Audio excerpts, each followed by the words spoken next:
Hey guys, what's up? This is Dal Su, and we're playing the Banner Saga. We spent almost all of last episode fighting this really unwinnable fight. I say it was unwinnable. We probably could have won it, but we didn't win. And so now we're moving on with the story. The sounds of a skirmish alert you to the Varl, surrounded by half a dozen armed fighters. One man spots you and shouts, "Leave us to our business. This Varl killed my father without reason." The Varl is about to respond when a man attacks. The giant swats the blade aside and silently watches for the next assault. Really does not sound like it's any of my business. You quickly decide this minor scuffle between man and Varl is not worth the caravan's precious time, and none of your business beside. Your warriors return with you, some more reluctantly than others. So I feel like we probably missed out on a cool side plot there, but at the same time, if it was real life, that's probably the decision I would make. I wouldn't get involved between two people fighting when I was at the head of a caravan trying to run for our lives, you know. I'm trying to base a lot of my decisions on what I would do in real life. Ooh, Godstone. This looks like the Earth Mother or something like that, huh? She looks very earthy. It's that green tint and the flowers and stuff growing. So I suppose we're going to get an event here. Yeah. The Godstone for Ingrid, Goddess of Knowledge, looks on as the caravan takes some much-needed rest. Ivor shoos some children away from a solitary dredge slinger lying dead beneath the stone. Should we be worried about that, you ask Ivor, pointing to the dredge body. I don't think so, he replies. Still, couldn't hurt to have a few guards look around. Hours pass without warning. I'm intrigued by this Godstone. Ingrid's Godstone is carved with ancient ruins, which don't make much sense to you. Though Eyvind tells you some of the Menders have deciphered them. It's how the Menders learned the language of the gods. Past the largest stone, a long series of slabs contain more writing all the way down the hill. The odd thing, he tells you, is that the writing occasionally changes depending on who's reading it. Ooh. Usually it describes the history of the gods, but it can be about nearly any topic. It's like Wikipedia. Sadly, Eyvind doesn't know how to read it himself. Juno could, he says. Well, Juno's like the stars and moon, isn't she? As you're readying to depart, you hear screams from near the main Godstone. The same boys so curious about the dead dredge before are shrieking and pointing. For a moment you think it must have been dead, but then you see that they have opened a wrapping that was in the dredge's hands. Wait, says Ivor, his arm across your chest. This shouldn't be seen. Get everyone away. A chill sweeps over you. Alette pushes past and gasps. Stop, shouts Ivor. But the curious onlookers have already seen it. It's a baby? Let me guess. It's a baby, right? Leave it. On the ground before the dead slinger is a small stony figure, its hands searching for something it can't find. That's a baby. That dredge is a woman? We've been killing women. We've been slaughtering women and children this whole time? Oh my god. That's what happens in war. I thought you were a warrior. In a war, it's only the males who fight. We've been fighting this dredge the whole way. Why are women with children on their backs attacking us? They're not invading, they're running. Everyone stops dead in their tracks. The entire caravan is gathered around, aghast. So we're the bad guys? Is that what you're telling me? When I spoke to Juno, Jesus, she told me something was coming. She didn't know what. Oh, so they're not running from us. They're probably running from that verm dragon thing. A darkness, something black is covering the world, and the dredge are running from it, just as we're running from them. The serpent, the quake, it's all the beginning of the end. Ivor, you knew. Why didn't you say something? Ivor? When I was young, I killed one of the Sundar during the Second Great War. Yes, I know. We called it raise. Every time we would build our defenses, it would flatten them and push us back again. I became separated from the rest of the Varl and stumbled upon Raise deep in a snowstorm, alone. She was nursing. I threw my axe. It twisted in the wind. Her son died in her arms. She was so pathetic, kneeling in the snow. She didn't even try to stop me when I took her head. That's how I killed the Sundar. Well, that's not as impressive as the story that I was led to believe. When I found my way to Grofheim, the Varl wanted to make me Kinder, next to be king. I left, walked until I ended up in Skogar, where no one knew what I had done. Well, I mean, you shouldn't be ashamed of it. They were enemy combatants. I mean, she just said her name was Raise, like she raised your village. It doesn't matter man or woman. For a long time, nobody says a thing until a child breaks the silence. What do we do with the baby, she asks. A lump forms in her throat, looking at the small obsidian creature. We're gonna kill it. There's no option to kill it. I want to kill it. It's the enemy. I don't care if it's a cute little baby or not, it's a dredge. I'll leave it behind, it's good as dead, right? But I feel like it's going to come back and kill me at some point. You plead a strong argument against taking the child of your enemies with you, pointing out that Belor is still bearing down even now. The debate reaches a fever pitch before one of the Varl in the caravan walks forward and ends the thing's life. Thank you. Pity for the dredge, he scoffed, shaking his head. You return to travel and try to put the whole episode behind you. Thank you, giant, for doing what I was trying to get done there. I mean, these things are giant robots that are bent on human destruction. Do I really want to let them breed? Like, I know it seems a bit on the genocidal side, but, you know, this is a war for the existence of our species. Like, come on. There really isn't that much room for pity. What if they found a human baby? Do you think that they would take it with them and raise it? You know, the dredge, I mean? Obviously not. We're sworn mortal enemies. There is no quarter given, and none expected. Not in this war.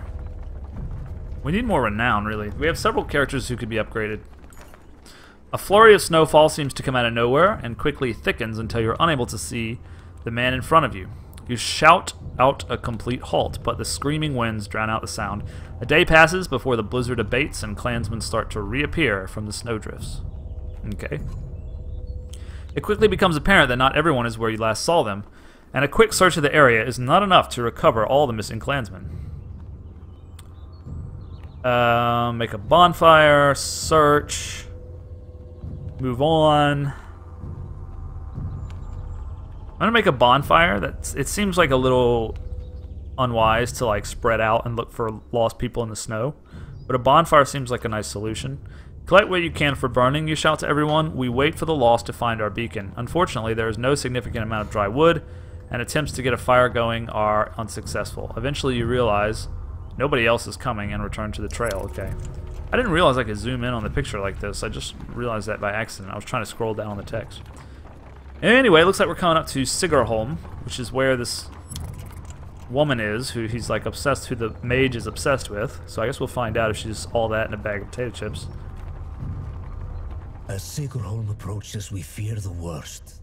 The once calm lake surrounding it now looks like a bowl that has been flipped. Proud homes sinking into muddy water.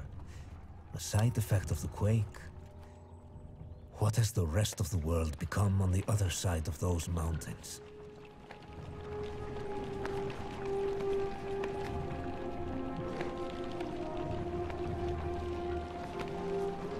Alright, so this place was leveled by the earthworm quake, I guess. We'll see what it looks like. I'm sure there's going to be a whole bevy of events that fire here, and of course, this is where Juno's supposed to be, right? Am I mistaken about that? Sometimes the names get a little bit confusing. Okay, one catastrophe to another, says Odalif as you pull into Sigarholm. The town appears to be sinking into the lake. Townspeople peek from dark windows and makeshift hovels further up the hill. No, says Ivan, looking frantic. Where is she? He runs to the front of the caravan, looking out over the water. Juno isn't here. And you get the creeping feeling you're not welcome either. So, the princess is in another castle. Going upriver looks out of the question. The beach is bare aside from the occasional skeleton of a ruined fishing boat. You reluctantly set up camp in the sinking town. All I'm saying is, how long are you willing to wait? While taking stock of caravan, you've inadvertently walked into a debate between Odalif and Ivan. As long as we need to. And I think we need to get out of here. I don't feel good about this place. Why? What's wrong? Something doesn't feel right. The people here are staring at us like those vultures in the waste. I'm sorry, Ivan. I think Odalif is right. I saw a man the whole time we were setting up. He was just watching me. In a creepy way. And how long before the dredge find us here? Juno will come. Just give it a little more time, Rook. Listen to me. I need you to trust me on this. I'm gonna have to choose, right? We can rest for a day. Our morale's pretty shit. A scuffle has broken out in front of the houses. Thief, shouts one of your people as a group of strangers flee from your camp. Odalif is already running their direction. They took our supplies. Now we've got to chase these guys. Come on, you shout, and several join you in the chase. You wander onto a beach where some men have been waiting for you. Some terse words are exchanged about whether anything has been stolen or not. You don't see who draws the first weapon, but it ends the conversation dead. Alright, so we're going to have to fight, but we really need supplies. We can't really afford to, like, wimp out on this one, I think. And I'm feeling pretty confident after that last fight. Like, I know I lost it, but I feel like I kind of have figured out combat a little better through that experience, so... Let's see. We don't have much options about where to start.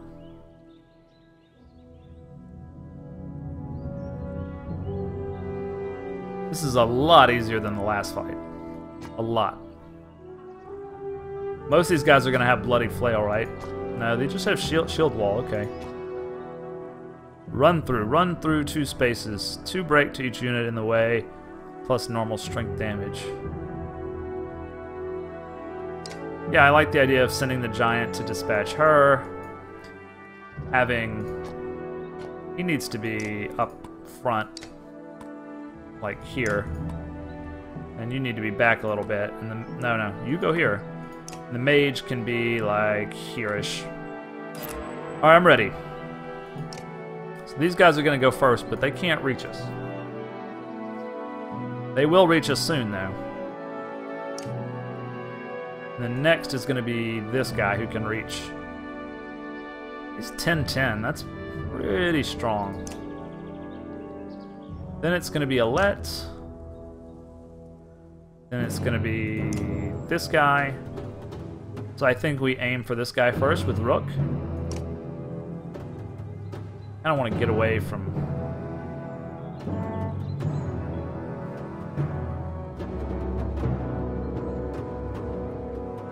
Why don't we just shoot from where we're at? I think this is a pretty good spot to start. Okay, so if I hit him for 3, he's going to have 7. Which is not enough to do too much. He's got 2 armor break. We'll have to deal with that. Okay. Now we don't have anybody diagonal. That's really nice for our arc lightning. But if we do come here, I feel like we'll be able to get a shot. Probably. Yeah, okay. We can get another shot on this guy.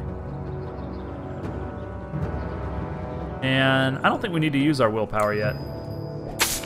It's gonna do 3 or 4 damage. Only 2. Okay, maybe we should have. Okay, so we're gonna get 2 armor, 1 health damage on Ivor.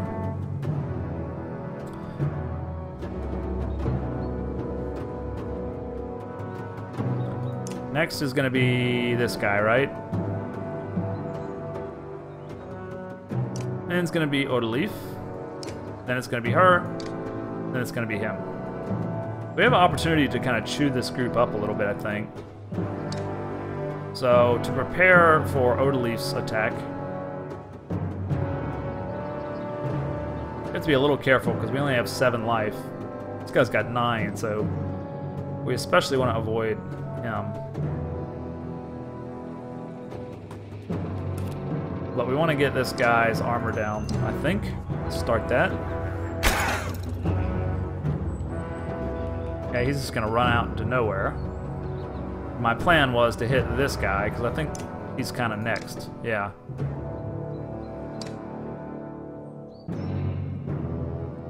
Putting herself at a little risk there, but it's going to be worth it to get 4 damage on this guy, I think.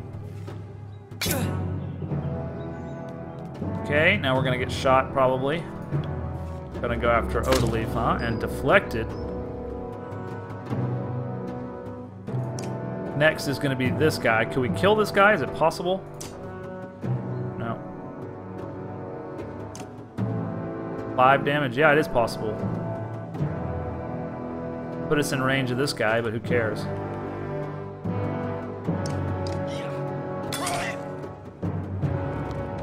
Alright, running up. Next is this individual. Then it's Rook again. We start all fresh.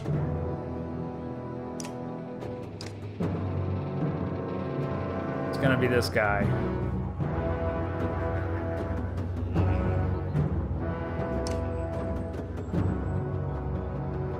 I like making him use his willpower. And also sticking it to this archer here.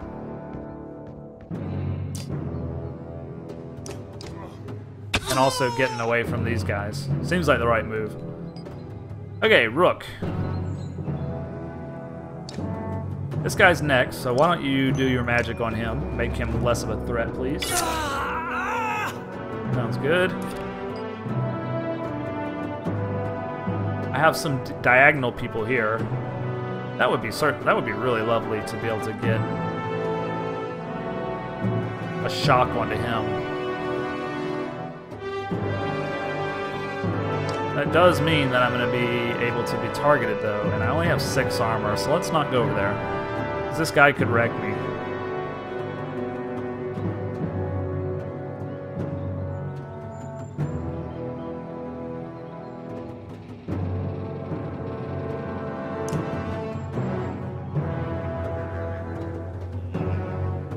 Only thing is, this guy could still get me, so let's bring him like here. It's going to take a willpower. And then I think we'll, let's see, he's going to go. He can get Odaleaf, which sucks. And then Alette can go. This guy, Odaleaf. Then this guy. Can we shock the hell out of this guy, please? No, we have to do this one. Alright. Make sure he dies.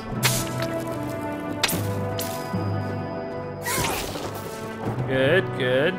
Odaleaf's gonna get sucker punched. Ah, he did bloody flail. It's not good.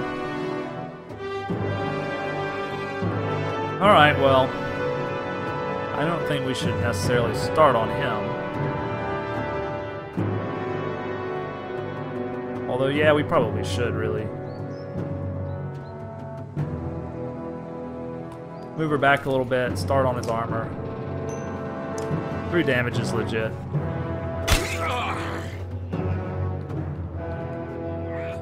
I'm gonna go after my giant.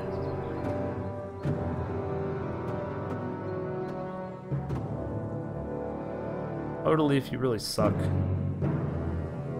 Who's next? Him?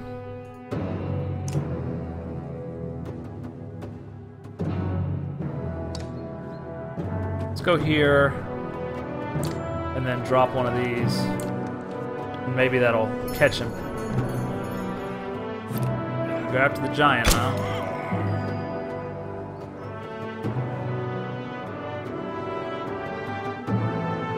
What I can do is absorb this guy's damage, probably, and then just shoot him with the archers. My giant's kind of in trouble here, but gonna be these 2. Yeah, and then him.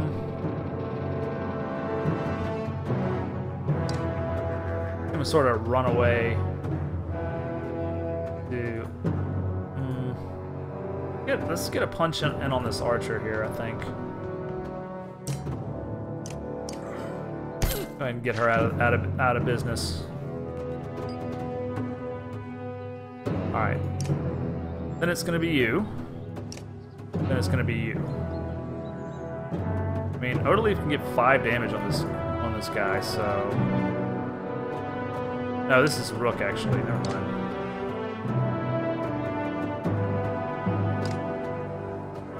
Kind of get him in a defensive position here. As long as he's protected, we can shoot through pretty much anything.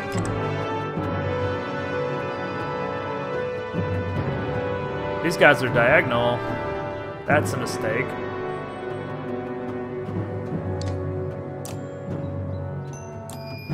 Should have given him 1 more willpower. But it'll do the trick. He resisted a bunch of it.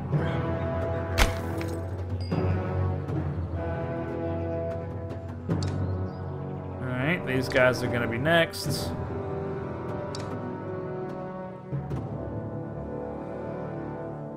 We should work on this guy's armor a bit.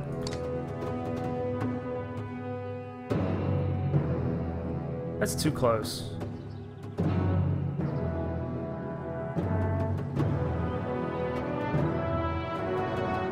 think you're pretty safe, like right here. You're definitely safe here. Alright.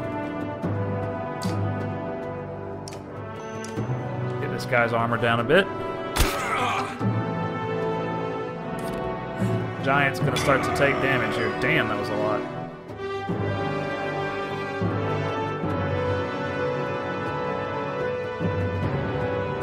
Guy's still pretty tough. Gonna be you next. He's probably gonna kill Ivor. Well, he's only got 4. Well, yeah, we don't have any armor to stop him, so. Then this guy we can sort of work on. I think if we take his armor down, we can probably get the kill on him.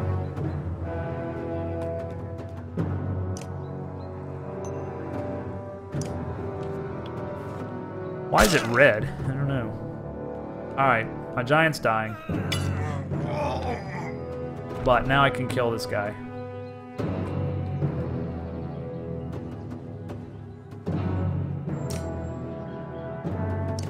Why is it red? I don't know. Bad morale, I guess. 4 damage on that guy, really. Okay then. We still have some pretty dangerous individuals here. I think we can probably get the win, but we need to start on this guy's armor.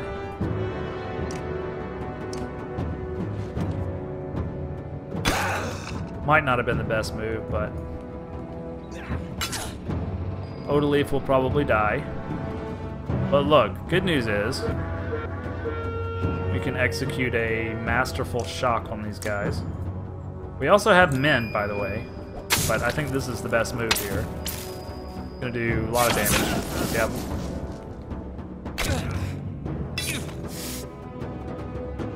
Alright, we got this, definitely. Definitely.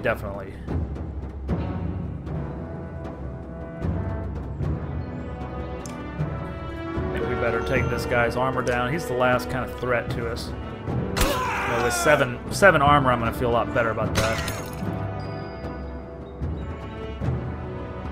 Who's going to be next? It's going to be you, right? But can Odaleaf get the kill? She doesn't have any willpower, does she? No. That's unfortunate. That's lame. She sucks, man. Alright.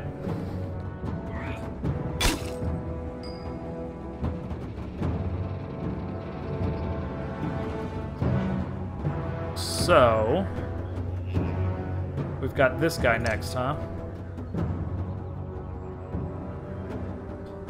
I've still got willpower, so. Don't deflect it. Good. Alright. Mage is down. Fortunately, we can kind of kill everyone else. Rook can one-shot this guy too. So, do your worst. If you want to kill Odaleaf, that's fine.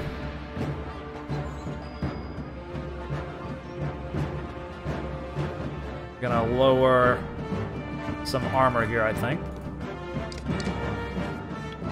And then, between Rook and this guy, we should be able to finish it. That's fine if you want to go after her.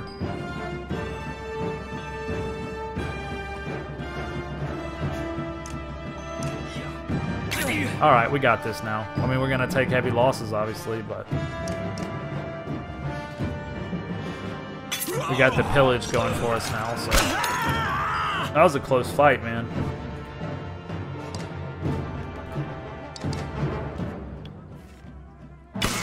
Yeah, now we can one-shot him. Good deal.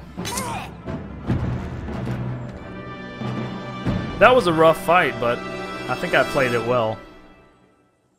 And we needed the, what is it called? Renown, the experience points. How much do we get? Only 10. We'll have to do. The thieves scatter pretty quickly when you start laying into them. But when you return to the caravan, you discover why. Even more supplies have gone missing since you rushed out to fight. Well, that was imprudent. I'd like to rest, but fuck, we don't have any supplies. Let's go to the market. We are going to have to spend our renown. 1 renown gets 3. See, the problem is does it actually tell you how many supplies you need per day? I don't think it does. We're going to end up spending all of our fucking renown on supplies. Let's see what this guy has to say, then we'll probably wrap up the video. I know I'm doing kind of shorter videos, but you're really worried about her, aren't you? What? Oh, Juno? That's all he talks about. Are you kidding? Worry doesn't begin to describe it. If she doesn't find us here, something has happened to her. Are you sure what you saw was real? It could have been a dream, or I don't know. You were pretty exhausted. I don't know. To be honest, I'm not sure anymore. Everything is a blur. Don't tell the others I said that. I have to hope it was just a dream. Do I want to ask him any of these questions? Not really. This doesn't strike me as a particularly interesting character. I appreciate the talk. It's good to stay grounded. I spend all day worrying about serpents or Sunder. Yeah, I think a lot of people are intimidated or scared maybe of me. You do have kind of a creepy vibe. Don't worry, it's nothing new. I'm used to it. Maybe sometime we can talk about things that don't include the world ending. I'd like that. Maybe. Alright, I guess I'm gonna leave it off here. Is that my daughter sitting on top of this building? Huh. Anyway, yeah, we made it here to Sigarom, and we're gonna be continuing on.